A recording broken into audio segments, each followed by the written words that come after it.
Bismillahirrahmanirrahim.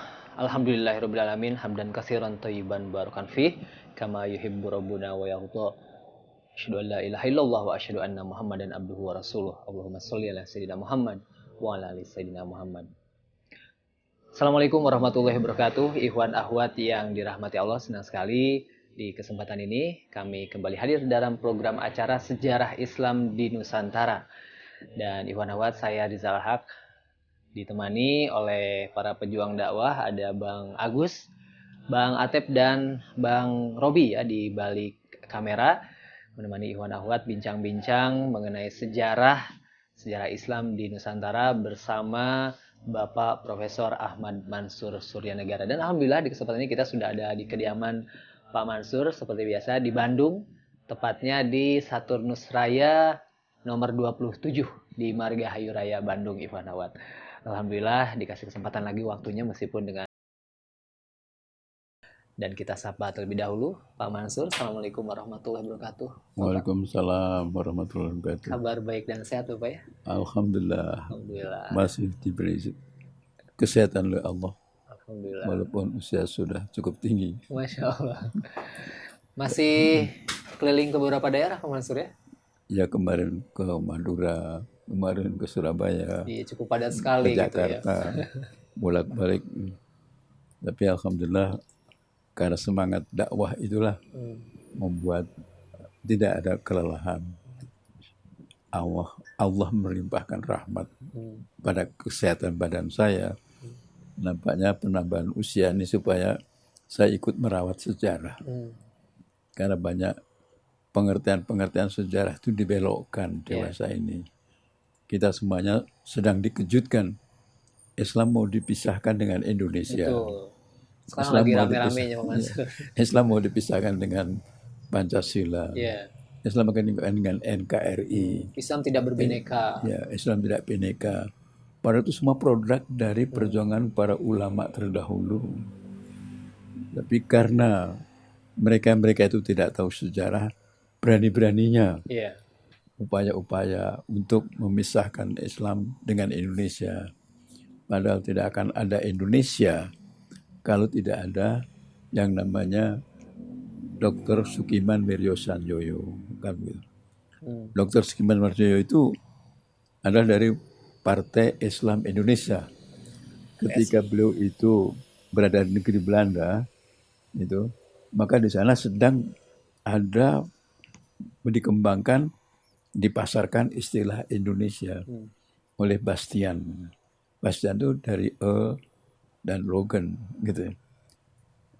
Ketiga orang inilah yang mempunyai ide-ide mengganti istilah India Belanda menjadi Indonesia. Lalu Sukiman itulah dia di negeri Belanda mengubah Indische Vereniging itu menjadi Perhimpunan Indonesia. Tapi toh walaupun demikian, karena dia itu dari Syarikat Islam, itu waktu lalu dikatakan yang mengatakan Indonesia mengubah menjadi Vereniging, Indische Vereniging berubah menjadi Perhimpunan Indonesia itu bukan Sukiman. Padahal itu, andai kata Sukiman itu dari non-Islam, maka akan dibenarkan. Tapi karena Islam diganti namanya. Sampai demikian cara untuk menyingkirkan peran ulama dan umat Islam ini dalam mengindonesiakan Indonesia. Dalam menyatukan kesatuan dari semua kepulauan yang demikian orangnya, pulau-pulaunya terpisah. Sebenarnya dinamakan bukan terpisah tapi disatukan dengan lautnya. Maka usaha-usaha yang demikian ini membelah itu. Sudah waktunya umat Islam hanya menyerahkan semua Indonesia akan dipakai oleh mereka. Lalu kita dituduh seenaknya saja. Ini yang perlu kita renungkan kembali. Perlunya belajar sejarah. Bukan membangkitkan luka lama, tidak. Tetapi untuk lebih baik, untuk tidak terantuk kalau orang berjalan. Nanti jatuh lagi. Kita luruskan ya Pak Mansur ya. Kalau yang diluruskan bukan sejarahnya, sudah terjadi. Hanya pemikiran-pemikiran orang yang akan itu membelokkan sejarah, inilah yang perlu kita luruskan. Gitu. Jadi bukan, peristiwanya sudah terlewat. Iya. Bung Karno sudah tidak ada, Bung Hatta sudah tidak ada, Bung Tomo sudah tidak ada, kan Iya. itu. Para kiai-kiai yang dulu sudah tidak ada, gitu. Jadi jangan sampai kita salah mengerti. Sejarah tidak bisa dibelokkan, gitu. Baik. Dan yang Ya, belokkan, yang diluruskan ini adalah kisahnya. baik. Nah, Iwan Wahad, kita sudah mendengarkan ya pengantarnya di Pak Mansur nih, dan kita juga akan berbincang-bincang mengenai bagaimana memahami upaya deparpolisasi ulama dan deislamisasi parpol ya Pak Mansur ya. Iya. Dan juga nanti kita akan dengarkan bagaimana perjalanan sejarah di Nusantara ini mungkin dari Agustus, September, Oktober, November sampai Desember ya Pak Mansur ya, mungkin Iya. yang tercatat cukup besar dalam sejarah ya. Seperti mungkin yang Oktober kemarin 22 Oktober menjadikan Hari Santri, Iya. kemudian 10 November Hari Pahlawan, dan nanti di Desember ini kita akan bicara mengenai agresi militer 2 ya, penyerangan ke Yogyakarta Pak Mansur. Ibu kota Republik Indonesia. Ibu kota Republik Indonesia pada saat itu ya. Iya. Baik Iwan Wahad, kita akan dengarkan seperti apa. Bagaimana Pak Mansur? Kita mulai dari mana nih? Ya kita adanya satu pemikiran-pemikiran di luar kita ini bahwa ulama itu sebaiknya hanya membicarakan masalah ritualitas Ya. dan kemudian hanya masalah fikih inilah gitu. Jadi yang dibicarakan fikih, lalu fikih yang mana, kan begitu. Fikih itu apa? Kan ini sebenarnya kayak fiqh, makanya kan begitu. Tapi diindonesasikan menjadi fikih. Fikih, betul. Kalau di Jawa menjadi pekih kan gitu. Dimudah-mudahkan begitu. Nah, seolah-olah di Indonesia ini ulama itu hanya bicara usoli. Niat. Ulama itu bicara mengenai masalah-masalah yang zakat atau masalah yang dinamakan agama saja. Iya, itu. Tetapi kita mereka itu tidak tahu bahwa Nabi Adam ini satu nabi walaupun beliau itu baru berdua, itu dari langit sana turun ke India atau dari yang disebutnya Sri Lanka, lalu nanti di Jeddah itu turunnya Siti Hawa, itu seolah-olah digambarkan Nabi pasti tua, gitu. Nabi non politik. Nabi apa? Jadi katakan yang tidak terkaitan dengan ketatanegaraan. Masya Allah. Ketidaktahuan tentang hal kesejarahan para nabi itu sendiri berdampak jauh nanti ke bawah, yaitu ke dalam ulama Indonesia. Juga tidak bicara tentang hal masalah ketatanegaraan di Indonesia. Itu keliru. Itu salah. Kan begitu. Nah, saya berani mengatakan begitu karena kenyataan sejarahnya Nabi Adam alaihissalam itu ini ja'ilun fil ardi khalifah. Nah, bicara khalifah itu pemerintahan hanya bahasanya bahasa Arab. Nah, bahasa Indonesia pemerintahan. Karena apa? Kita kan punya, kita sendiri di Rasulnya berapa orang? Ya kan? Itu ada satu tatanan. Nah, tatanan itu kalau bangsa jadi pemerintahan. Nah, kalau dalam agama itu beragama itu juga orangnya, maka juga harus diatur. Maka harus ada khalifahnya. Nah, ini pengaruh dari pemikiran demikian dari Nabi Adam. Nabi Muhammad juga begitu. Sebelumnya ada Nabi Daud juga menggunakan istilah khalifah. Nabi Muhammad itu lalu ketika sudah hijrah. Kenapa hijrah? Karena masyarakat yang dinamakan masyarakat Quraisy itu tidak mengenal sistem politik yang benar. Lalu pindah ke Madinah. Setelah di Madinah nanti Rasulullah itu kenapa kok mengubah Yatsrib? Itu. Kenapa Yatsrib diganti dengan Madinah? Madinah itu kota. Kota itu dalam bahasa Latinnya kan polis. Polis itu dijadikan satu awal kata yang nanti berubah menjadi politik. Jadi Rasulullah sendiri itu untuk memberikan contoh ke dunia gitu, yang nanti berdampak ke akhirat, alam raya ini semuanya, maka diperlukan ada tatanan. Maka tatanan yang paling awal Rasulullah itu mengubah nama. Gitu. Kalau Nabi Adam melahirkan istilah khalifah, kalau Nabi Muhammad melahirkan Madinah. Gitu. Nah di Madinah itu apa? Membuat piagam Madinah. Nah piagam Madinah itu apa? Yaitu adalah satu tatanan kebersamaan di tengah kebinekaan. Bineka apa? Ada Yahudi, ada Nasrani, ada Majusi, ada Islam. Nah, di dalam menginginkan kehidupan saling tidak menghina, saling mengakui eksistensinya, maka Rasulullah membuat adanya itu, menyiapkan piagam Madinah. Jadi Rasulullah sendiri mengadakan satu koreksi sejarah. Injil itu apa isinya? Kalau ada Tuhan yang Maha Esa itu diubah oleh mereka menjadi Tuhan beranak dan bermacam, itu silahkan. Tapi Islam punya konsep tersendiri bahwa itu keliru. Yang benar adalah yang dibawa oleh wahyu itu.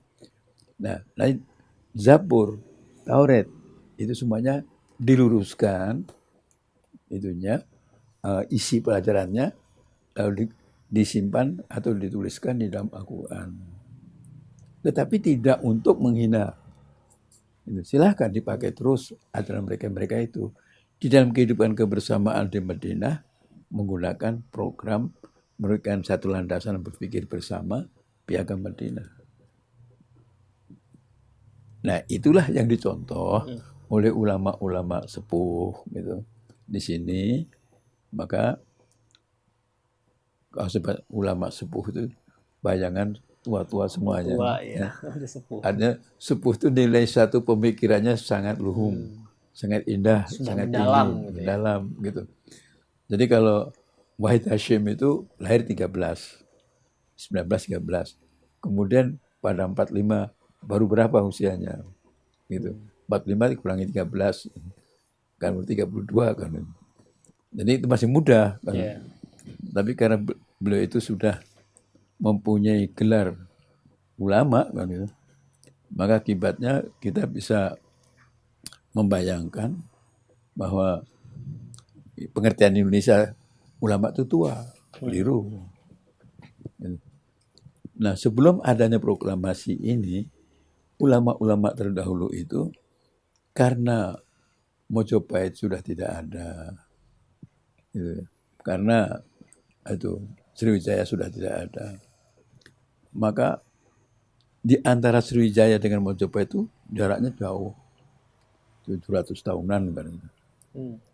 Nah, 1000 tahun bahkan, 1000 tahunan. Nah ini apa yang terjadi di Indonesia itu? Karena Islam itu abad 7, di sini juga abad 7. Kalau di sana muncul yang dinamakan kekuasaan politik, istilah sejarah, maka di Indonesia juga ada kekuasaan politik itu, pemerintahan. Menurut para pemikir sejarah katanya Islam masuk melalui pasar, itu. Ini yang pernah saya bicarakan di dalam pertemuan-pertemuan yang lalu kan gitu. Pasar itu kenapa? Profesinya dagang. Tapi kalau ditinjau dari pelaku-pelakunya itu para Habib. Nah, Habib ini adalah nama dinasti kan, keturunan. Yeah. Saya gunakan nama dinasti, nggak bisa Pak Mansur, Nabi nggak pakai dinasti, gitu. Sanad, gitu. Nasab, ya, silsilah. Jadi kalau yang ke Indonesia itu Habib, sanatnya, pedagang, wira swasta, wira usaha, wira niagawan, itu profesinya. Nah, ketika penjajah itu datang ke yang namanya Tanjung Pengharapan, penjajah itu datang ke Kalkuta, ke India Selatan, gitu. Yang dijumpai siapa pedagang-pedagang itu? Bukan Cina. Pedagang-pedagang itu semua Arab. Gitu. Nah, ketika dia menjumpai Arab-Arab inilah, maka lalu upaya menulis sejarah itu harus dipangkas tuh nama Arabnya tuh, diganti dengan yang lain. Itu dalam menulis sejarah. Sampai penjajah itu dinilai oleh dunia jelek. Maka diganti, bukan menjajah. Itu Dengan Discovery Age. nama Jadi abad penemuan. Discovery Age. Jadi orang-orang Indian itu yang udah habis itu nggak ada orang, dibunuh oleh mereka. Di Amerika ya. Katanya Columbus itu ditunggu oleh orang orang Indian itu. Kapan kami diketemukan? Maka orang India, Columbus itu bukan penjajah, adalah orang yang menemukan benua Amerika. Lalu disebutnya lah itu sebagai abad penemuan. Ini istilah sejarah. Dan kemudian karena yang menghambat itu nanti di Asia itu orang-orang Arab, maka timbullah anti-Arab di dalam sejarah. Gitu. Sampai timbul sekarang filmnya juga begitu kan. Yang jahat itu siapa? Yang pakai jenggot. Nah, itu kan upaya-upaya pembelokan pemahaman. Nah, saya lanjutkan lagi. Di Indonesia itu pengaruh Islam ini jumlahnya kerajaan-kerajaan Islam itu sampai 74 dari Sabang sampai Merauke. Nah, orang tidak mengerti kan, masa sampai 74 Pak Mansur, yang 40 besar, lalu yang kecil-kecil sampai di Irian atau di Papua itu ada 13. Ada 13 kerajaan. Iya. Cuma kerajaan kecil mungkin ya. Iya. Nah, yang kecilnya Indonesia itu kan besarnya Eropa. Iya. Kita harus tahu bahwa yang dinamakan Inggris itu kan hanya 2/3 Sumatera. Jadi bukan Perancis itu kan hanya sampai dengan Kalimantan.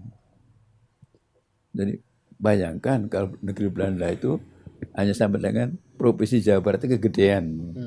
Kan gitu. Itu udah raja. Nah, kalau Indonesia dari Sabang sampai Merauke, matahari terbit 3 kali, hanya 74. Itu bukan sedikit. Gitu. Ya memang wajar begitu. Begitu. Nah, ketika kita tuh sudah mempunyai semacam itu banyak jumlahnya, maka di dalam penulisan sejarah itu disebutkan Aceh dan Demak saja. Jadi hilang. Bagaimana kalau putranya Rizal itu sebut 1? Kan nggak benar. Kan biasanya harus 2. Kalau Razul itu punya pemancar di mana saja, hanya di Cibubur, kan keliru. Nah, kita juga menghadapi satu pembelokan penulisan sejarah yang buat kita itu seolah-olah Islam tidak berbuat apa-apa di Republik ini. Padahal yang melawan Belanda, yang melawan Inggris, yang melawan Perancis, yang akan menjajah Indonesia ini, yang bukan Spanyol, melawan Portugis, itu mereka itu dengan agamanya. Portugis datang dengan Katoliknya, Spanyol dengan Katoliknya, lalu Belanda dengan Protestannya, Inggris dengan Protestannya, semuanya itu. Nah, mereka itu ingin menjajah. Akibatnya apa? Di Indonesia itu timbullah perang segitiga. Gitu. Perang antara pribumi. Nah, istilah pribumi itu artinya Islam. Karena sudah tidak ada yang namanya Mojopahit, sudah nggak ada. Ya, waktu lalu ada yang banyak yang mempermasalahkan tuh gara-gara pidato Gubernur DKI Anies Baswedan. Yang Sriwijaya juga tidak ada. Jadi penjajah datang yang menghadapi pribumi. Nah, pribumi itu Islam. Islam seperti apa penjelasannya Pak Mansur? Jadi kerajaan-kerajaan Islam itu memakai nama kesultanan. Begitu. Nah, yang menyerang Portugis yang ada di Malaka, itu Portugis itu atas nama Kerajaan Katolik Portugis. Nah, yang menyerang siapa? Aceh. Kenapa disebut Aceh? Nah, Kesultanan Aceh. Kesultanan Aceh. Lalu Demak. Itu Kesultanan Demak. Yang mereka itu pribumi. Iya, pribumi semua. Gitu. Mereka itu menghadapi nanti datang lagi gelombang berikutnya penjajah yang pakai nama Protestan. Nah, akibatnya ini bukan saya yang membuat istilah perang segitiga. Itu adalah J.C. Van Leer dalam bukunya Innocent State and Society. Nah, di situ kita bisa melihat bahwa pribumi-pribumi di mana-mana itu, pribumi yang ada di Aceh, pribumi yang ada di Papua, pribumi di Ternate dan Tidore itu menghadapi gempuran. Kalau istilah dari Lato Stoddard itu banjir imperialis menyerbu ke sini. Gelombangnya sangat besar di Indonesia ya. Menyerbu ke sini, maka lalu kita semuanya yang bisa melawan itu adalah Islam. Karena Islam menghadapi Portugis Katolik, Islam menghadapi Protestan Belanda itu. Lalu dituliskan oleh J.C. Van Leer, pribumi ini menghadapi dua agama. Gitu. Karena pribumi Islam timbullah istilah perang segitiga agama. Gitu. Alhamdulillah Islam ini bisa menyelamatkan. Andai kata tidak ada ulama, tidak ada kerajaan, tidak ada kesultanan. Tidak ada kesultanan, tidak akan bisa melawan penjajah itu. Buktinya apa? Indian habis. Tapi di Indonesia, ulama itu menganjurkan makin banyak putra, makin banyak rezeki. Maka lalu Indonesia itu berlomba-lomba. Ibu-ibu itu melahirkan, ada yang 18, ada yang 11, ada 10. Dalam rangka menghadapi penjajah yang punya program genocide. Membasmi ya? Iya, pembasmian itu. Di India itu kalah. Di Australia itu kalah. Tapi sekarang nih, zaman modern sekarang, banyak anak sepertinya seperti aib, Pak Mansur ya. Nah itu kan keliru. Cukup 2 anak. Iya, kan zaman. Semua itu mengikuti zamannya.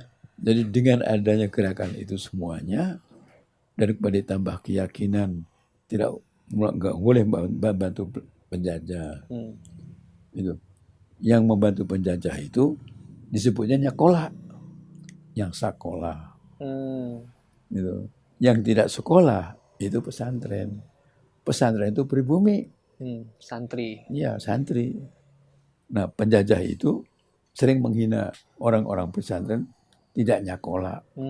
Buta huruf. Iya, buta huruf gitu. Padahal tuh ulama-ulama itu tahu politik. Itu kitab-kitab kuningnya itu tahu betul. Nah, ini kesalahan kekeliruan bahwa itu. Jadi timbullah nanti kalau di Sumatera Barat itu ada Imam Bonjol. Itu abad 19 saja. Lalu di Jawa itu ada Diponegoro. Gitu. Nah, pemberontak semacam ini itu dinilai negatif oleh Belanda.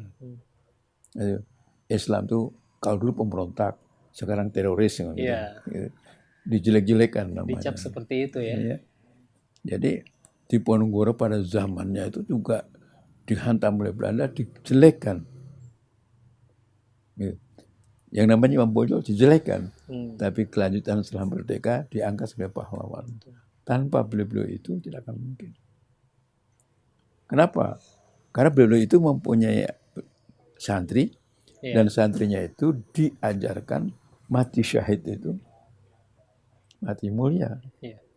Wala taqulu miqtalu fisabilillah amwat bal ahya. Jangan kira mereka itu wafat, masih hidup. Oleh karena itu sangat tidak benar orang yang anti sejarah. Gitu. Dianggapnya itu the past itu, masa lalu itu merupakan the dead past, masa lalu yang mati. Padahal still living in the present. Apakah mungkin Rizal tanpa ada ayah? Gitu. Tanpa ada kakek. Jadi kalau ada seorang yang namanya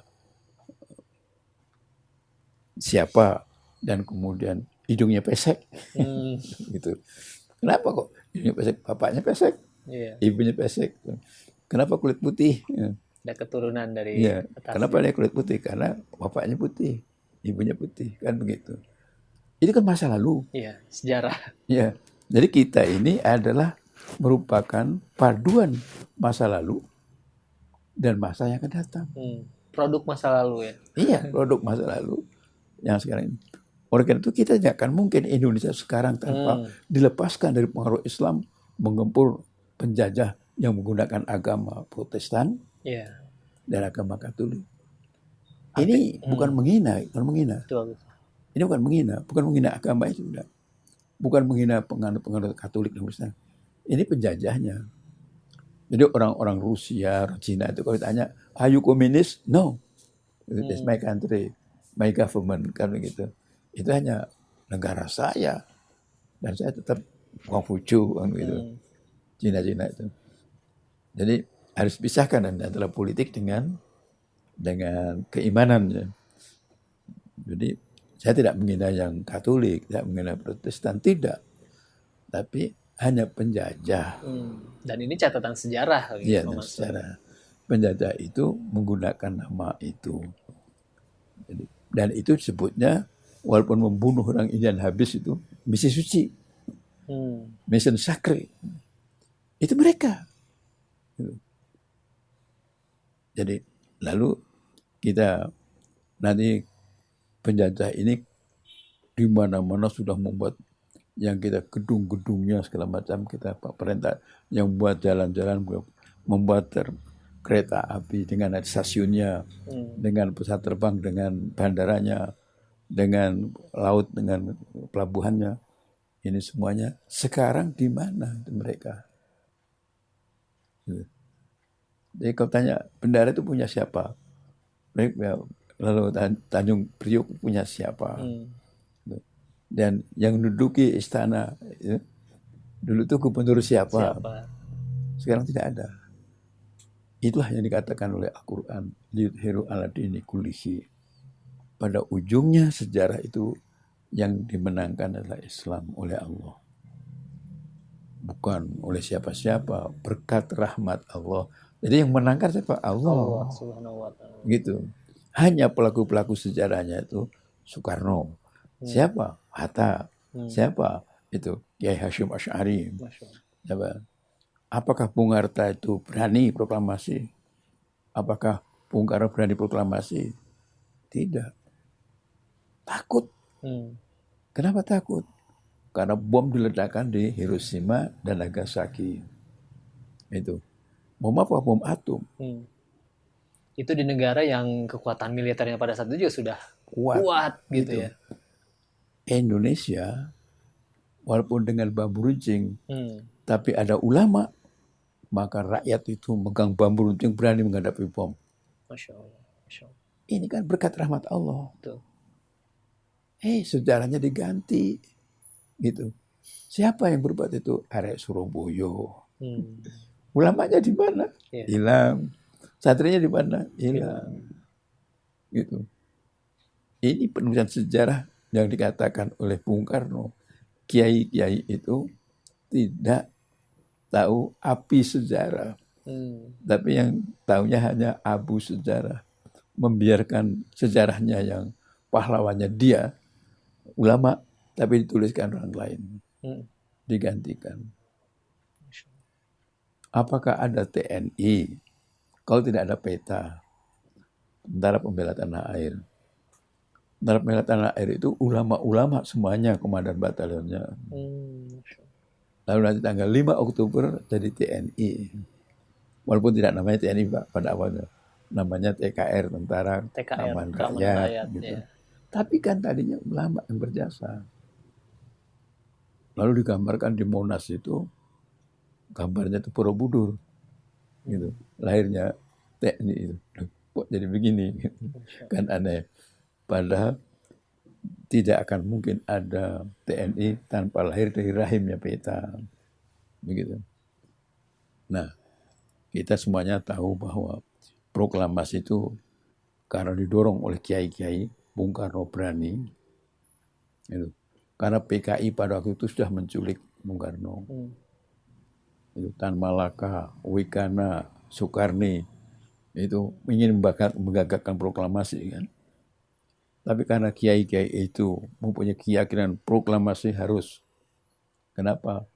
Menurut Abdul Mukti, kalau tidak diproklamasikan tanggal 17 Agustus 45 atau tanggal 9 Ramadan 1364 Jumat lagi akan berjumpa hari yang demikian baik ini 300 tahun lagi. Bung harus diproklamasikan tanggal itu. Nah, Bung Karno punya kekuatan. Dukungan para ulama. Berani Bung Karno. Itu walaupun hanya punya bambu runcing. Allah menguatkan Bung Karno melalui ulama. Gitu. Dan ulama yang membuat bambu runcing itu mempunyai khasiat yang mempunyai kekuatan energi yang gaibi yang hebat, itu adalah Kiai Subhi di Wonosobo, Temanggung, lalu Jawa Tengah, Parakan kotanya. Suatu hal yang aneh. Betapa hebatnya orang Indonesia itu menjadi pemberani seperti itu. Kenapa? Banyak pesantren. Gitu. Pesantren itulah yang membuat orang nggak buta huruf. Huruf itu apa sih? Gitu. Tidak akan mungkin ada bahasa Indonesia tanpa ada Melayu. Dan bahasa Melayu itu dituliskan dengan huruf Arab. Dan banyak serapan-serapan bahasa Arab ya. Jadi kalau kita punya bahasa Indonesia itu siapa yang berjasa? Kan ulama. Betul. Yang buat pesantren, yang juga mendukung adanya kekuasaan politik yang namanya kesultanan. Ini yang kita menjadi heran. Kenapa mereka itu menganggap Indonesia bukan Islam, Islam bukan Indonesia? Sampai di mana itu pemahaman mereka itu kok berani-berani seperti itu? Kan aneh. Jadi saya tidak menghina mereka. Demokrasi boleh, tapi jangan lalu orang Islam mau bicara dilarang. Kan demokrasi yang salah dong ya. Jadi demokrasi kok ada diskriminasi. Mereka ngomong seenaknya. Indonesia bukan Islam. Gitu. Nanti dulu. Indonesia memang bukan Islam yang bagaimana artinya. Kan begitu. Nah, maka proklamasilah Bung Karno. Ya, dan Bung Hatta. Waktu itu lalu itu tanggalnya 17. Kalau Latin bahasa atau Masehinya 45. Lalu tanggal 18 itu kan penentuan Pancasila. Yang membuat urutan ketuhanan yang Maha Esa sampai keadilan sosial itu siapa? Ki Bagus Hadikusumo. Dari mana? Muhammadiyah. Siapa lagi? Wahid Hashim. NU. Ulama-ulama jelas ya. Tanpa ada Kasman Siningko di Mejo dari Muhammadiyah, tanpa ada Wahid Hashim dari NU, tanpa ada yang dinamakan Ki Bagus Hadikusumo Muhammadiyah, nggak punya Pancasila. Gitu. Tidak berani. Panitia persiapan kemerdekaan itu nggak berani mengambil keputusan itu, kecuali restu dari ulama ini. Itulah keajaiban sejarah kan gitu ibaratnya. Jadi karena Allah sudah membukakan hati dengan rahmatnya kita ini semuanya, waktu orang sepuh-sepuh kita itu, para pendahulu itu, lalu bisa bersatu dan mengesahkan pada tanggal 18 Agustus atau tanggal 10 Ramadan. Kalau kita renungkan lebih dalam, 10 Ramadan itu kan bulan pertama. 1 sampai 10 itu bulan rahmat. Tidak salah kalau ulama itu mengatakan kemerdekaan kita berkat rahmat Allah. Ada PKI, nggak mungkin kalimat itu keluar dari PKI. Itu Islam. PKI itu dia itu menginduk kepada Rusia. Rusia itu pimpin Stalin. Rusia pada waktu itu bersatu dengan Amerika, bersatu dengan Inggris, dengan Perancis, gitu. Nah, mereka itu menyebut sekutu, Allied Forces itu. Nah, sekutu ini memutuskan dengan nama perjanjiannya perjanjian Potsdam. Ada kota Potsdam di Rusia. Semua penjajah menerima jajahannya kembali. Bila perang Perang Dunia Kedua selesai, berhenti. Nah, tanggal 14 perang selesai. Agustus itu Jepang menyerah. Nah, karena Rusia itu sekutu dan Belanda itu juga sekutu, maka Belanda berhak menerima jajahannya Indonesia. ya. Dan Rusia menyetujui. Karena PKI itu menginduk pada Rusia, maka PKI tidak setuju proklamasi. Itu sejarahnya. Gitu. Tapi setelah terjadi proklamasi menang, katanya PKI yang ikut membuat Indonesia berproklamasi. Ulama. Apa itu monopoli pemikirannya. Lihat sejarahnya. Nilai-nilai Islam dalam sejarah proklamasi itu begitu terasa Pak Mansur. Yang ya tadi kata Pak Mansur, tidak mungkin ada peran PKI di sana yang anti Islam gitu ya Pak Mansur. Bung Karno diculik tanggal 15. Nanti Ahmad Subarjo nanti yang menemukan Bung Karno di Rengas Dengklok itu dikembalikan lagi ke Jakarta, proklamasi. Dibuatnya pada waktu makan sahur. Dan dibacakan pada waktu tanggal Jumat lagi sang Ramadan, tanggal 9 Ramadan. Apa arti itu semuanya? Hanya karena sejarah dihilangkan Ramadannya, dihilangkan Jumat leginya, hanya tanggal 17/8/05 katanya, masih tahun Jepang, gitu. Terbayang ulama tidak ada. Bung Karno ketakutan, Bung Hatta juga gak berani.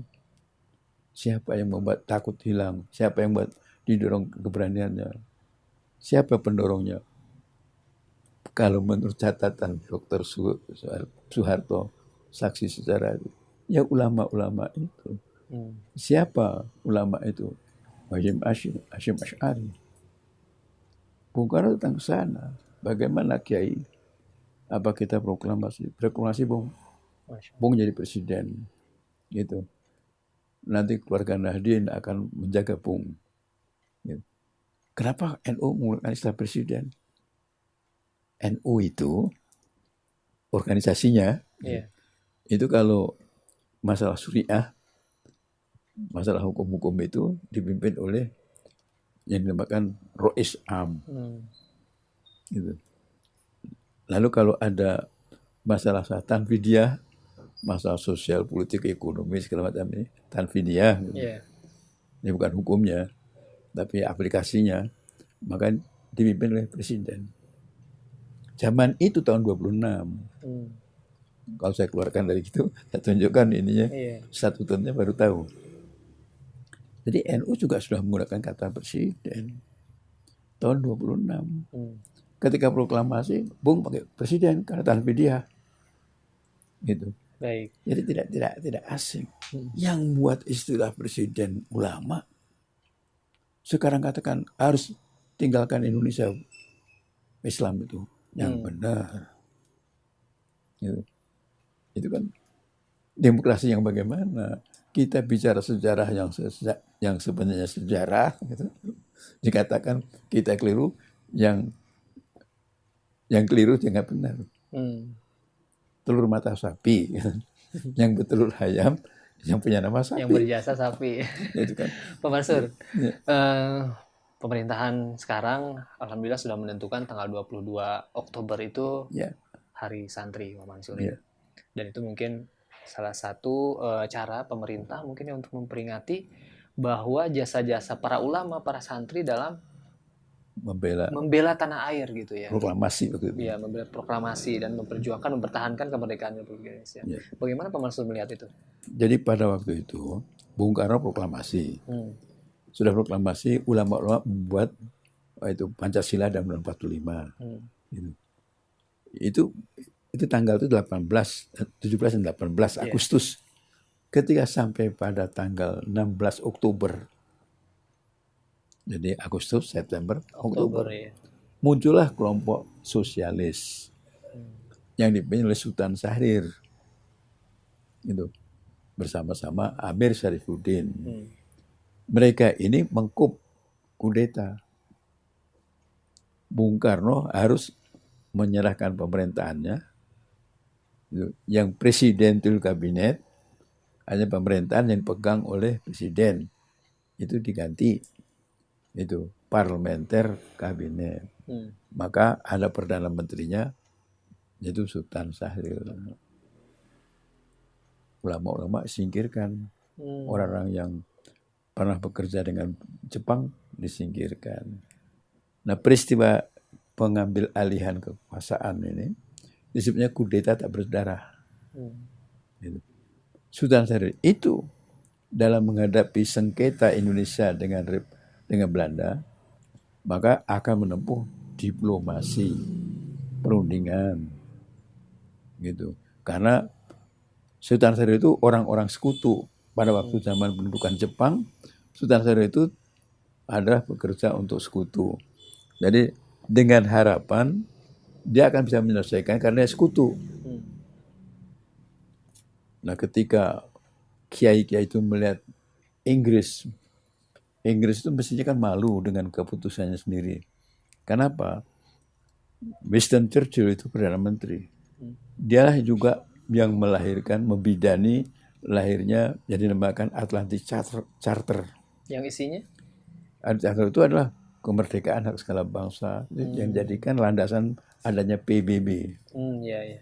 PBB bukan partainya Pak Yusril, bukan. Perserikatan Bangsa-Bangsa. Ya, itu UNO itu. Ini UNO-nya bukan wakil gubernur lagi. United Nations. Ini UNO, bukan UNO. Jadi yang dinamakan UNO itu United Nations Organization. PBB-nya itu adalah Perserikatan Bangsa-Bangsa. Itu mempunyai basic awalnya berdasarkan Atlantic Charter. Nah, itu sudah disiapkan ketika Perang Dunia Kedua itu. Di samping ada Atlantic Charter, ada piagam yang dinamakan Perjanjian Potsdam itu. Nah, di sini memberikan kemerdekaan, di sini mengizinkan penjajahan. Melegalkan penjajahan kembali ya. Iya. Nah, Inggris belum memerdekakan India, belum Myanmar, gitu. Malaysia belum, Singapura belum, dan Amerika belum melepaskan Inggris, Filipina, gitu. Nah, pada waktu itu kan dia datang ke Indonesia, dia berada dengan di rumahnya menerima Raja Belanda untuk menerima penjajahan Indonesia. Kerjasama, maka dikirimlah tentara itu yang habis perang, sebenarnya sudah menang perang, lalu mendarat di Surabaya. Kiai-kiai itu tahu proklamasi sudah merdeka diganggu oleh tentara Inggris datang itu dengan nama sekutu, tidak takut. Walaupun namanya sekutu, walaupun dibantu oleh Amerika, walaupun dibantu oleh Inggris, dibantu oleh Rusia, dibantu oleh negara Barat itu Prancis semuanya, nggak takut. Kiai Hasyim Asy'ari itu mengadakan konferensinya itu NU Jawa Madura. Lalu di Surabaya mengadakan, ini bagaimana keadaan seperti ini? Pemerintah mau berunding, sedangkan penjajah itu tidak mau, akan mungkin mau berunding menguntungkan. Angkat senjata saja. Apa namanya? Yaitu jihad. Nah, karena pemerintah tidak mau jihad, maka orang-orang NU Nahdlatul Ulama itu meresolusi, mengajukan permohonan, ibaratnya begitu bahasa politiknya, resolusi jihad. Ya, tapi pemerintah nggak mengizinkan. Sultan sendiri nggak mengizinkan, tetap ingin berunding. Gitu. Nah, Amir Syarifuddin itu kan Menteri Pertahanan. Nah, ada TKR nggak boleh ikut jihad. Barisan kiai. Nah, dikomandokan semua ulama membangun barisan sabilillah. Semua santri buat Hizbullah. Tapi bukan untuk kudeta seperti orang sosialis, tidak. Tapi untuk menjadi barisan istimewa TKR. Hebatnya para ulama. Tidak ada niatan mendirikan negara dengan kemenangan, dengan pemilikan kekuatan. Tidak. Justru membantu. Meskipun kekuatannya besar sebenarnya. Luar biasa. Gitu. Itu yang bukan berkat rahmat Allah juga. Yeah. Karena umat Islam itu tidak menggunakan kekuatan untuk kepentingan individualistisnya ibaratnya gitu. Nah, disinilah nanti karena sudah diumumkan jihad fisabilillah, berkumpullah ulama-ulama. Diundang tadi yang sekian kilometer. Ya, salah satu fatwanya ya, fardu ain ya, ketika kita jaraknya 49 km dari musuh katanya untuk iya, mengikuti jihad ya, iya, perang iya. melawan penjajah itu ya. Iya. Nah, di Surabaya itu bayangkan tanggal 22 Oktober, tanggal 30 sudah Surabaya penuh dengan ulama dan santri. Hanya 8 hari. 22 Oktober sampai 30 itu Surabaya sudah repot Inggris menghadapi banjirnya ulama. Siapa yang datang ulama itu? Dari Garut juga ada, dari Banten juga ada. Itu semuanya kumpul. Lalu terjadilah nanti tanggal 30 Melebe mati.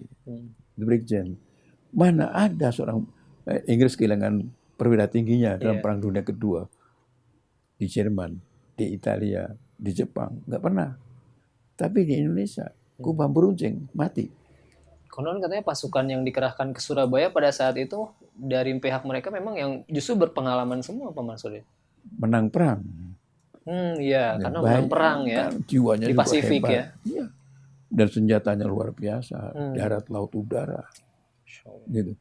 Tapi ulama tidak takut, punya Allah. Kan gitu. Nah, itu ulama-ulama sakti itu begitu pada waktu itu.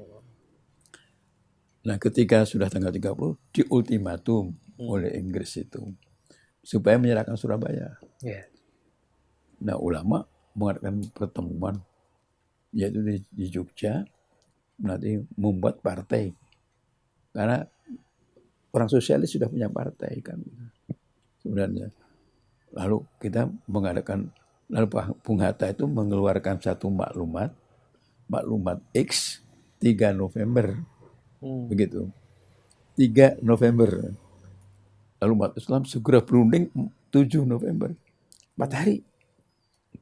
Di Jogja lalu membuat satu partai tunggal yang dinamakan Mahsumi. Majelis Syuro Muslimin Indonesia. Nah, resolusi jihad itu dijadikan resolusi Mahsumi. Itu. Lalu katakan jihad fisabilillah dalam buku ini itu menentang semua penjajahan. Nah, karena Inggris membatasi tanggal 10, Surabaya harus serahkan 10 pagi ya, jam 6 pagi ya. Lalu semua rame-rame ke Surabaya. Semua. Bukan untuk menyerah, tapi untuk melawan. Ya, melawan. Bayangkan itu. Nikmatnya. Saya melihat kiai-kiai pada naik kereta api ke sana. Pada saat itu. Di Bandung, Pak Mansur ya? Kereta api itu oleh Belanda kan dijadikan alat untuk menggilas ulama. Mempersempit gerakan ulama. Sebenarnya tetapi itu ya. dibalik itu digunakan untuk menyampaikan, menular-nularkan semangat revolusi. Lalu semuanya, walaupun dengan bambu runcing, walaupun dengan sebilah pedang kecil gitu, itu semuanya berangkat dengan gagah berani. Ya. Jadi kalau melihat itu ibu-ibu itu menjadi karena diajar Jepang kucingkai kan gitu. Lalu ibu makan dapur umum. Apakah kelaparan? Tidak. Gitu. Jiwanya nggak makan pun siap untuk perang. Baik, Pak Mansur, kita jeda dulu Pak Mansur. Ini semakin menarik Ivanawat perbincangan kita di kesempatan ini. Bagaimana perjalanan sejarah. Nanti mungkin klimaknya ketika 10 November Pak Mansur ya. Meledaknya, pecahnya, bagaimana perjuangan para ulama juga TKR melawan penjajah sekutu yang dipimpin oleh Inggris Pak Mansur ya. Kita jeda terlebih dahulu Ivanawat, kita akan lanjutkan sudah berikut ini.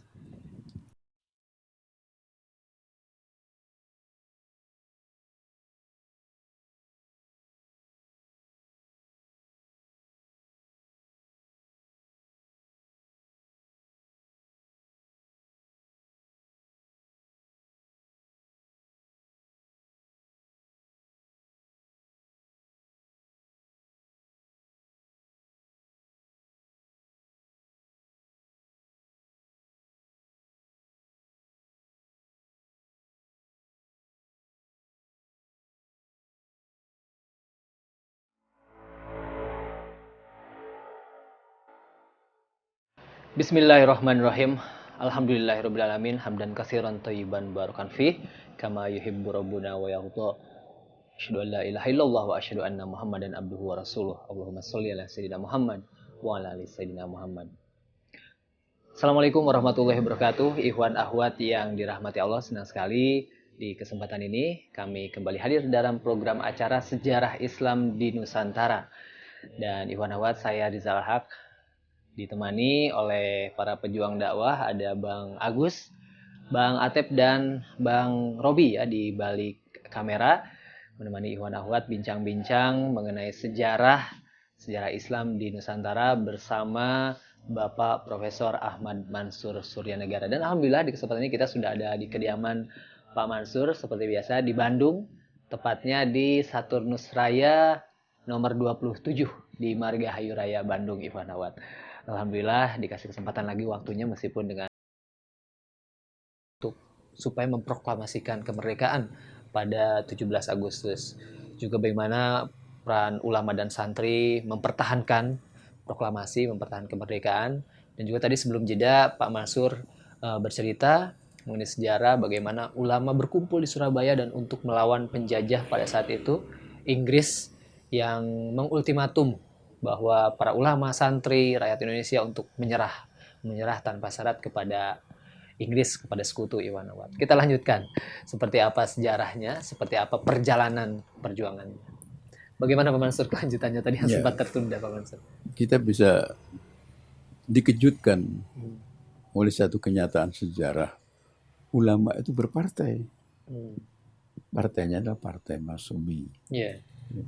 Walaupun Jepang itu sudah dibuat oleh Jepang, Masyumi, Majelis Syuro Muslimin. Tapi ini sekarang menjadi parpol.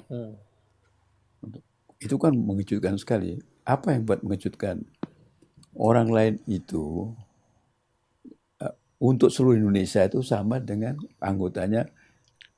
Untuk Masyumi itu kecamatan saja. Bayangkan. Atau katakanlah yang paling besar itu kabupaten. Yeah. Tidak ada yang mengalahkan Masyumi. Di mana-mana bangkit ulama itu dan menyatakan Masyumi. Itu partainya NU, partainya Muhammadiyah, partainya yang Persis, gitu. Partainya PUI, partainya Al-Wasliyah, partainya semua ormas dan unsur Islam bergabung ya. Nadatul Wathon yang ada di Lombok itu mengakui. Hanya satu-satunya partai Islam pada waktu itu Masyumi. Syarikat Islam masuk di dalamnya. Gitu. Bayangkan ulama itu. Betapa hebatnya 4 hari sesudah itu dia sanggup membuat satu organisasi partai politik. Ini yang ditakuti. Maka diusahakan ulama deparpolisasi. Gitu. Nah, parpolnya sendiri supaya nanti jangan sampai jadi Islam, Islamisasi parpol. Mereka berusaha juga, tapi kita nggak sadar akan dibuat begitu. Nah, ketika perang itu kan semua orang pada bingung siapa yang bisa menanggung jawab itu. Kiai. Komandan pada waktu itu adalah Kiai Hasyim Asy'ari. Mau tidak mau diakui sejarah itu. Yeah. Saya bukan orang NU, saya sejarawan. Pak Mansur memuji-muji Kiai Khudratul Syekh Rois Akbar Kiai Haji Hasyim Asy'ari karena Pak Mansur itu orang NU. Masya Allah. Saya nggak diakui orang NU. Saya ini sejarawan gitu. Dan jangan sampai nanti Pak Mansur itu ngeblok NU banget misalnya. Enggak ya. Saya ini kan sejarah begitu. Yeah. Nah, pimpinan Masyuminya itu adalah Pak Nasir, Muhammad Nasir dari Persis, dari ulama juga. Ulama. Nah, jangan dibayangkan ulama itu harus tua. Yeah. Ini keliru. Nabi Adam harus aki-aki. Itu kan satu pemikiran yang tidak benar. Nabi aja 40 tahun masih muda ya. Nabi aja 40 tahun masih muda gitu. Maka itu kan di atas ulama. Kita juga dianggap Nabi kan. Nabi itu 40. apalagi ulama kan. Hmm. Jadi agak muda juga bisa ulama. Yang penting berilmu itu tadi. Ya sekarang ini karena ada istilah gantinya itu dengan ustadz, maka ulama menjadi tua. Iya, Ustadz lebih Ustadz muda. Itu kan istilah zaman. Iya, Jadi NU, Masumi, Persis, Muhammadiyah. Muhammadiyah, lalu PUI membangun satu wadah Masumi. Di Masumi ini beri komando satu kesatuan, timbullah perang yang dinamakan 10 November itu. Bayangkan itu. Apakah satu orang yang meninggal? Ratusan. Kenapa? Bangga. Kenapa? Membasahi darah ini demi Indonesia untuk jadi merdeka. Itu semangatnya luar biasa. Tidak ada ingin jadi jenderal, ingin jadi ini. Yang penting pertahankan Indonesia pada waktu itu. Itu semangat keikhlasan berjuang itu diciptakan oleh ulama. Gitu. Tidak ada. Saya ingin jadi kopral, saya ingin, nggak ada. Yang penting mempertahankan proklamasi. Cinta Bung Karno, cinta Bung Hatta. Sultan Syahrir belum, walaupun jadi Perdana Menteri. Gitu. Nah, ketika sudah di pertempuran itulah, maka terjadi satu keadaan harus dimulai dengan perundingan.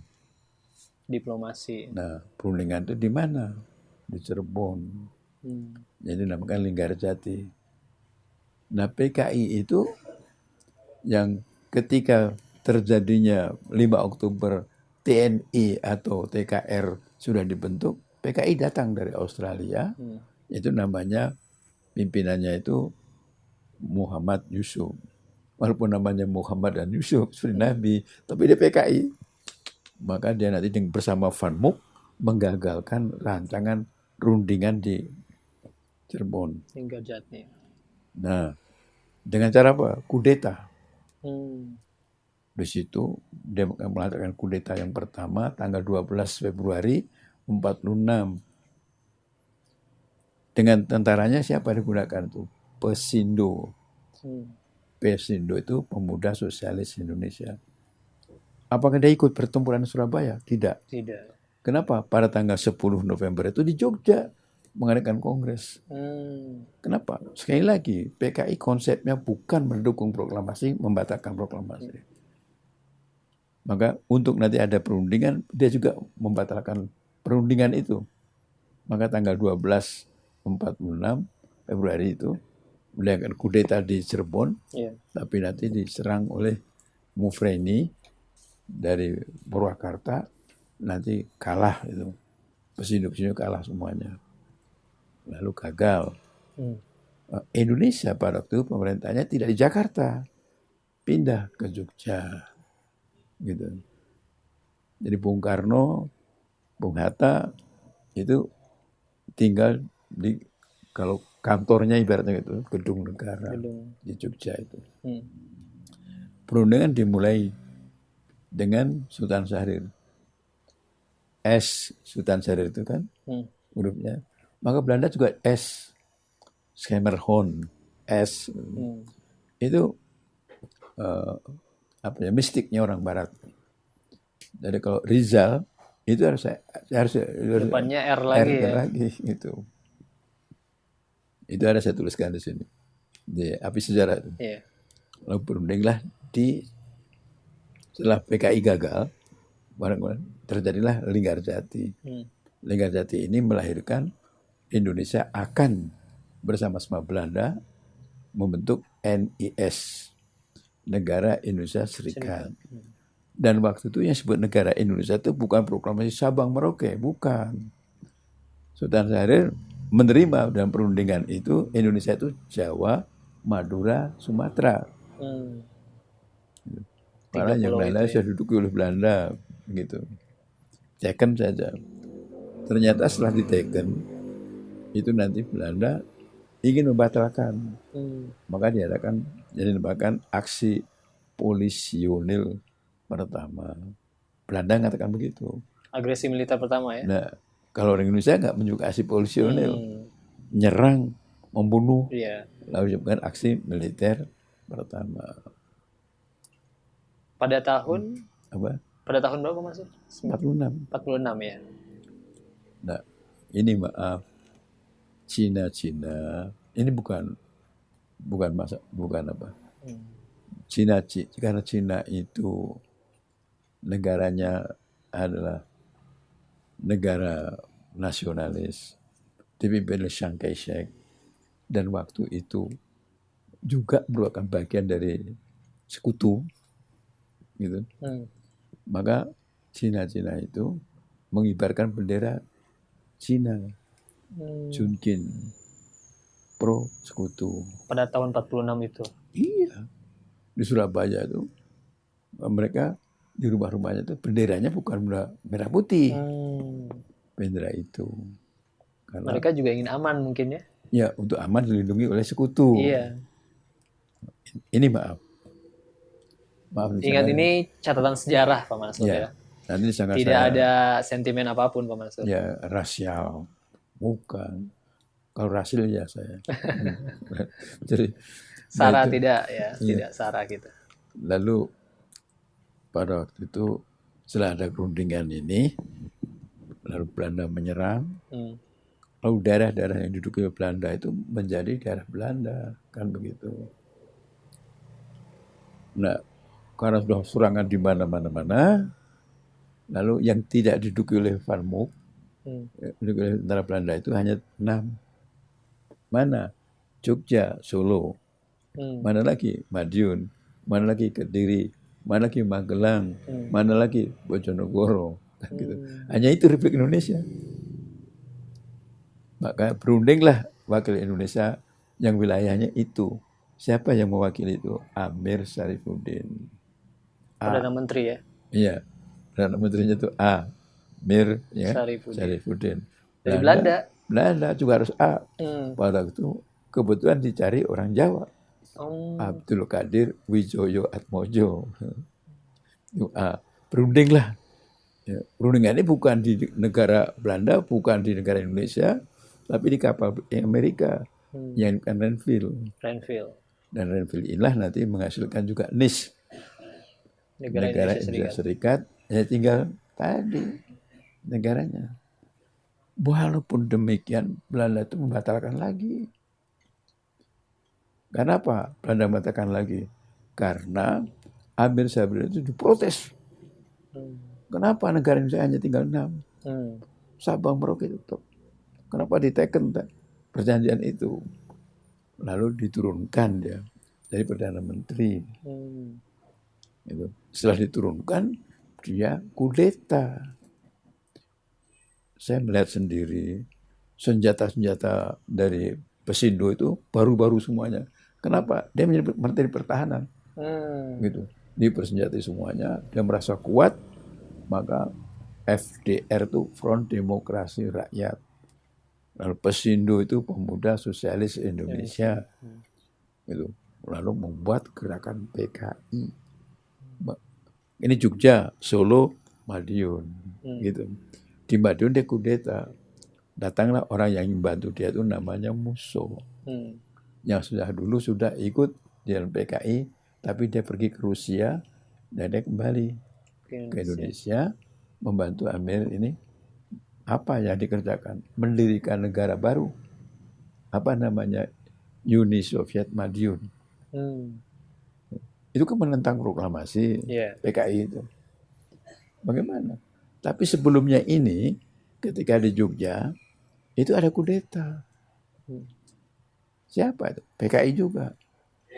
Siapa namanya? Tan Malaka. Walaupun Tan Malaka mengaku bukan PKI, begitu. Tapi dia itu PKI komunis, Marxis juga. Lalu dari kudeta tanggal 3 bulan 7 46. Kalau tadi tinggal 12 46. Februari 46 di Cirebon. Ulang lagi pada tahun yang sama 46 hanya di bulan 3 tanggal 3 bulan 7 mana kudeta di mana? Jogja. Kenapa Jogja? Ibu kota. Ibu kota pada saat itu ya. Iya. Lalu dia itu menangkap Sultan Syahrir, diculik. Nah, ketika akan menculik Bung Karno dan Bung Hatta, presiden dan wakil presiden, siapa yang menghadang? Pak Harto. Pak Harto inilah yang menggagalkan kudeta itu. Selamat presiden tinggal presiden itu. Sultan Syahrir pun bisa keluar dari itu. Nah, kalau gagal nanti berikutnya, karena Belanda sudah tahu ada kudeta ini, lalu nanti juga Belanda tahu Amir Syarifuddin kudeta, lalu ditumpas. Kudeta Madiun itu. Kudeta PKI di Madiun. Nah, pemberontakan PKI, kudeta PKI di Madiun itu membuat Uni Soviet Madiun. Penyerangan ini dipimpin oleh gubernur militernya itu adalah Gatot Subroto. Bukan Nurmantio, bukan. Nanti keliru. Gatot Subroto. Kalau Nurmantio Panglima TNI saat ini.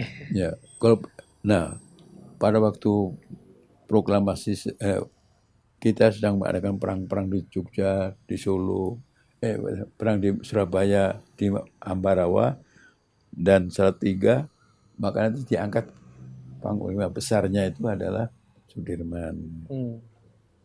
Nah, orang Islam pada waktu kalau baca Quran yang dulu saya membaca Quran. Kita itu cinta kepada Bung Karno, siapa lagi Bung Hatta, siapa lagi Bung Dirman. Itu nyebutnya begitu dulu. Jadi bukan presiden begitu, tapi yang lebih akrab itu Bung, gitu. Bung Karno, Bung Hatta, Bung Dirman, itu. Nah, kok ada Amir Syarifuddin, itu kan nggak mungkin. Ini kecintaannya ke sini. Lalu nanti yang mimpin adalah Gatot Subroto menyerang Madiun itu. Nah, jadi gunakan antara Siliwangi. Kenapa kok Siliwangi? Bukan di Jawa Barat. Siliwangi itu sudah pindah yang dilakukan hijrah. Karena dalam Renville dinyatakan di luar negara yang 6 ini, itu, jadi wilayah yang 6 ini, semua tentara harus nggak boleh gerilya. Itu sudah menjadi daerah Mafanmuk. Keluar semua. Termasuk Jawa Barat ya. Ya, Amir Mahmud sudah pindah ke sini, semuanya ngumpul Jawa Barat di sana. Nasution pindah ke Jawa. Begitu. Nah, sudah waktu itulah, maka ketika ada Madiun, yang nyerbu Siliwangi. Siliwangi di mana? Waktu Jogja dan Solo. Diserbulah Madiun, gagal PKI itu. Hancur. Nah, dia yang namanya 11 kawan. Mereka itu banyak 11 kawan, maaf ya. Saya bukan PKI, tapi menggunakan istilahnya aja. Istilah mereka aja ya. Iya, istilah 11 kawan, Amir Syarifuddin dan lainnya itu. Lalu mereka itu nanti mau lari melalui Purwodadi, mau masuk ke Semarang, mau gabung Belanda. Tapi cegat oleh Siliwangi, TNI, semuanya itu. Mereka gagal, ketangkap. Mereka itu. Nah, ketika ada serang, lalu sudah ada begitu, Belanda memanfaatkan PKI yang menikam RI dari belakang. Dan Bung Karno, waktu itu Bung Karno nih presiden, itu mengatakan PKI itu teroris. Ada. Sudah pakai istilah teroris. Iya. Dan Indonesia itu menggunakan istilah teroris itu pada PKI. Tapi kalau sekutu menggunakan teroris itu untuk TNI. Dulu, maaf. Ini jangan keliru, nanti saya disangka sekarang. TNI disebut teroris itu bukan oleh rakyatnya, bukan. Oleh Belanda. Penjajah. Nah, kalau nikah itu yang anjing. Gitu. Ya, ada gambarkan foto-fotonya ada. Nikah menyebut kita anjing. Ya, apa? Nikah menyebut kita anjing. Enggak. Kita nyebut nikah itu anjing nikah. Gitu. Itu ditulis di mana-mana begitu waktu itu.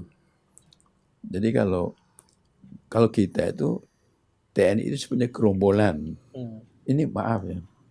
Ini istilah itu gerombolan, belum dipakai untuk DI. Tapi gerombolan TNI teroris. Siapa itu? Belanda. Siapa itu? Inggris yang nyebut begitu dulu. Nah, kita menyebut mereka itu penjajah, imperialis, kapitalis, maaf ya, anjing gitu. Itu di mana-mana saking jengkelnya rakyat terhadap itu. Nah, kembali ke dalam perundingan tadi, perundingan Renville itu menghasilkan negara itu akan dibentuk NIS dan tentara-tentara semuanya yang di daerah yang sudah diduduki oleh Van Mook harus keluar, masuk ke dalam Republik Indonesia.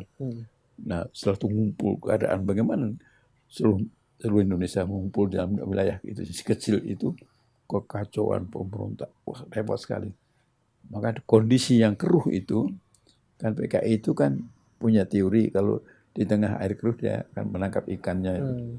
Nah, dia membuat kudeta di Memancing Madiun. ikan di air keruh ya. Nah, kudeta Madiun itu semua kiai-kiai yang ikut dalam 10 November dibasmi. Kiai Sewulan, kiai di mana-mana pesan-pesan di seluruh Jawa itu dibunuh oleh PKI. Jadi yang ikut memenangkan 10 November habis oleh PKI. Kiai di Madiun itu. Luar biasa. Nah, KPK itu pro Belanda, anti proklamasi. Pro penjajah ya. Iya. Nah, akibat dari ini maka Belanda mengadakan aksi militer kedua. Tahun 48 ya. 48. Nah, di bulan Desember. Ya. Setelah itu penyerangannya ke Jogja. Gedung negara diduduki. Dari Andir, pesawat terbang menuju ke Maguwo, Jogja itu. Jadi lalu nanti dari Adi Sucipto sekarang, dulu Maguwo namanya, itu nanti menuju ke Jogja. Lalu Bung Karno itu akan ditangkap dengan menteri-menteri yang ada di gedung negara itu. Bung Karno melepaskan baju-baju presiden. Gitu. Ketika Belanda datang, mana Presiden Soekarno? Nggak ada. Yang ada Soekarno. Gitu. Itu siapa itu teman-teman saya menteri. Nah, mereka ditangkapi semua. Gitu. Tapi sudah tidak menjadi menteri. Tidak menjadi presiden. Tidak menjadi wakil presiden. Siapa yang dianggap pimpinan negara waktu itu? Masyumi. Siapa orangnya? Safruddin Prawira Negara. Bayangkan Islam itu. Andai kata memanfaatkan situasi seperti itu, mendirikan negara Islam, bagaimana? Tapi kan ketaatan pada Undang-Undang 45 dan Pancasila yang dia sama-sama disetujui pada tahun 18 Agustus itu, maka Masyumi pun tidak memanfaatkan. Iya. Bahkan Menteri Urusan Kesejahteraan pada waktu itu, perekonomian, keselamatan itu diangkat Kasimo. Kasimo itu Katolik. Kesehatannya masih juga Lemena. Gitu. Aneh. Jadi Masyumi itu bisa kerjasama dengan yang itu. Sekali lagi, yang namanya Katolik bangsa kita gitu. Itu kan anti penjajah. Tapi kalau Katoliknya Portugis itu anti kemerdekaan. Anti bumi. Ini jangan keliru nih pembicaraan. Saya nggak menghina. Karena Lemena itu ya dokter yang ada di itu Immanuel Jalan Kopo itu. Tapi kan jadi menteri. Tapi juga kita bisa kerjasama Masyumi pada waktu itu. Nah, itu mendirikan pemerintah darurat Republik Indonesia. Yang disebut PDRI, pusatnya di Sumatera Barat. Itu. Jadi Masyumi lagi yang diserahi untuk menyelamatkan bangsa ini. Jadi Bung Karno sebelum ditangkap itu sudah merancang adanya pemerintah darurat Republik Indonesia. Sehingga ketika ditangkap, dibuang ke Bangka, Badan Prapat itu, di Sumatera Utara, Bung Karno sudah tidak menjadi presiden sebenarnya. Itu. Yang jadi ketua, bukan presiden, ketua PDRI itu adalah Safruddin Prawira Negara. Nah, disinilah nanti TNI bagaimana nasibnya? Ketika semua diduduki, maka Panglima Besar Sudirman bersama Pak Harto, bersama pimpinan militer lainnya, merancangkan ada serangan 1 Maret. Serangan umum 1 Maret. Nah itu, lalu mana kota yang dipilihkan? ibu kota Jogja. Yogyakarta. Makanya kan serangan 1 Maret Pak Harto waktu itu masih Letkol. Nah Siliwangi itu kembali diadakan hijrah. Tadinya Long March. Kalau waktu ke Jogja hijrah, tapi waktu kembali ke Jawa Barat namanya Long March. Dan setelah selesai mematahkan komunis itu di Madiun, Siliwangi kembali ke Jawa Barat. Gitu. Nah, di sini kita bisa melihat nanti yang bertempur di Jogja 1 Maret itu semua pasukan-pasukannya yang di bawah pimpinan Pak Harto. Waktu itu Letkol Soeharto. Dia yang memimpin. Maka adalah pertempuran itu, dan wartawan-wartawan di Jogja itu kan internasional. Lalu didatangi, diberitahukan TNI masih ada, Republik Indonesia masih ada.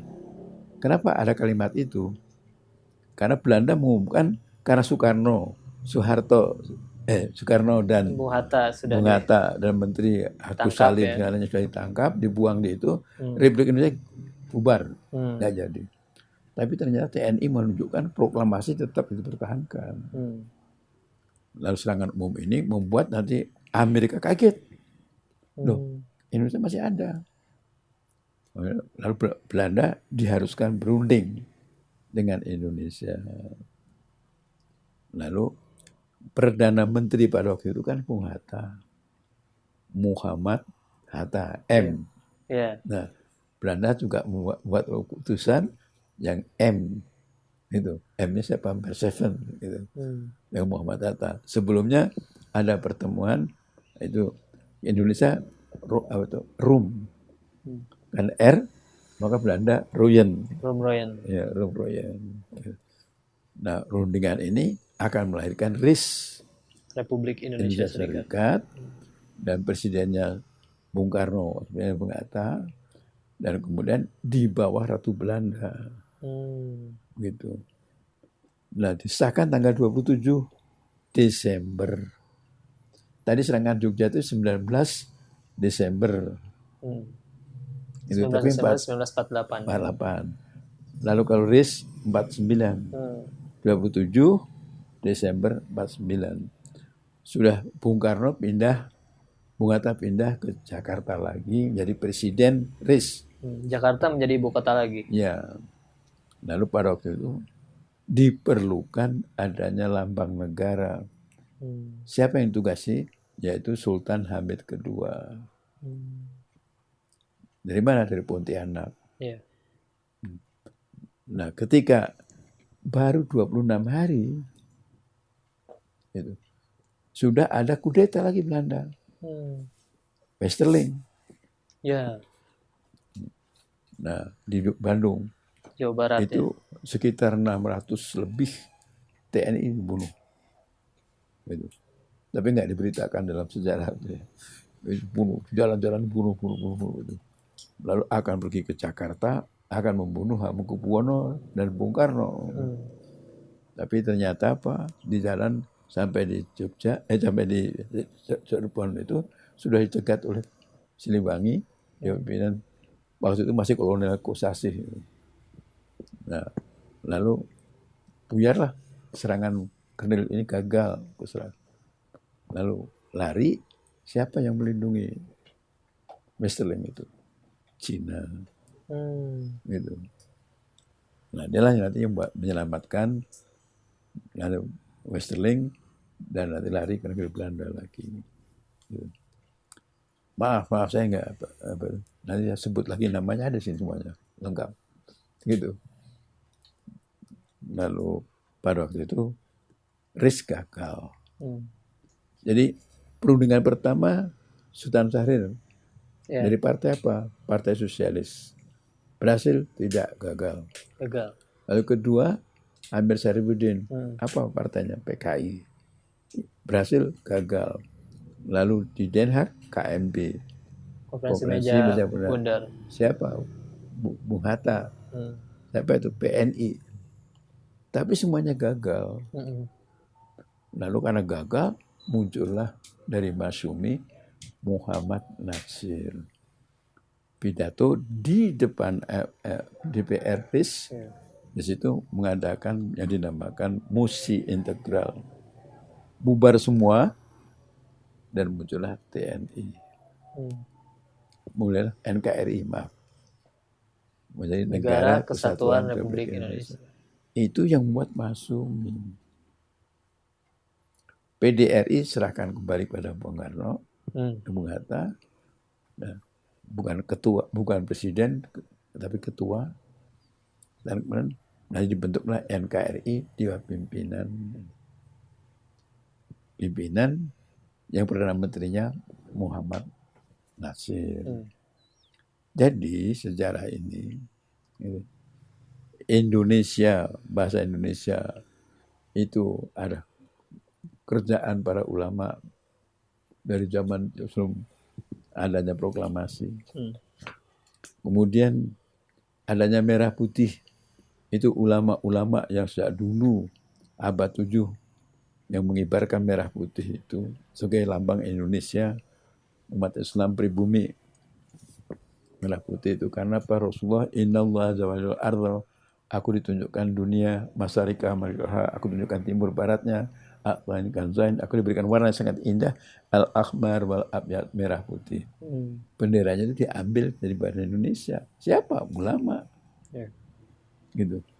Nah, kita semuanya nanti bisa melihat proklamasi juga ulama yang membuat Bung Karno berani melakukan proklamasi.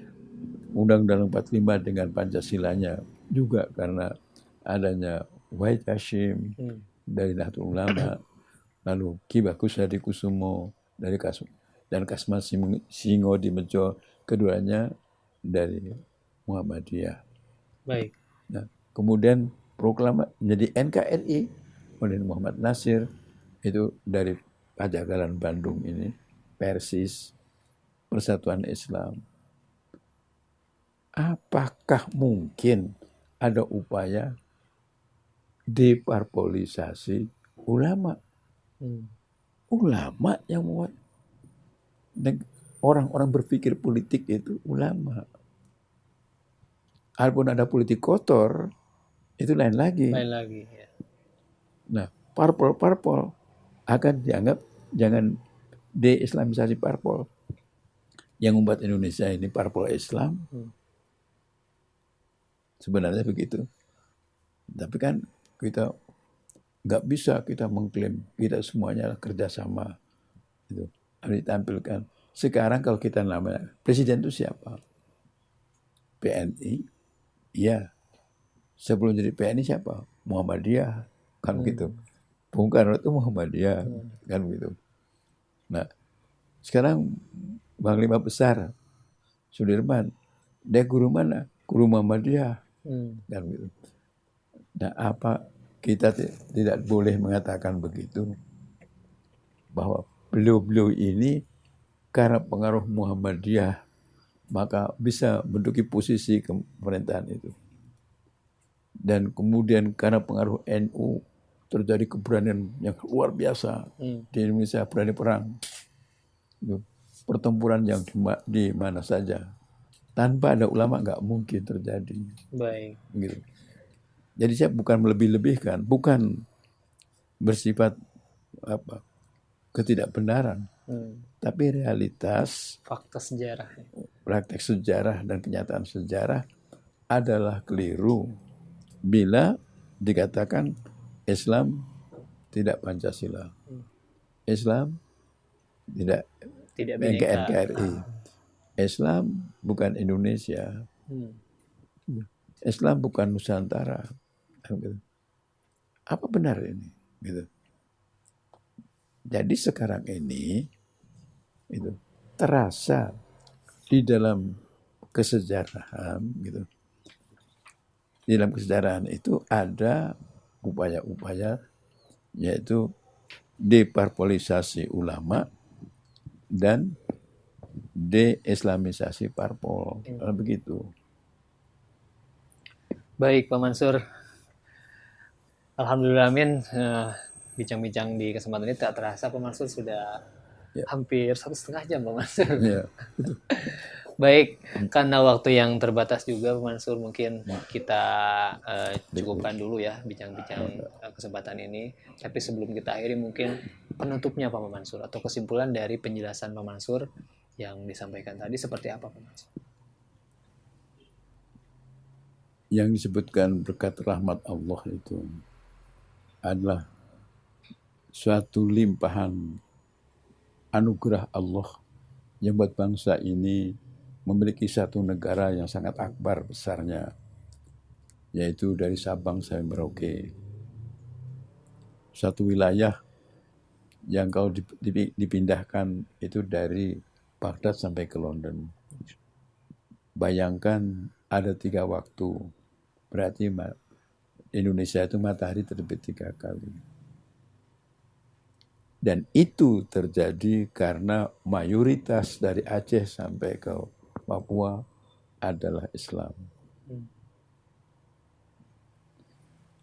Berkat adanya kepimpinan ulama-ulama ini, maka Islam bukan merupakan bencana bagi Republik ini yang memang tinggalnya, yang di dalamnya terjadi banyak bangsa, banyak suku bangsa yang tinggal bersama-sama dengan kita. Gitu.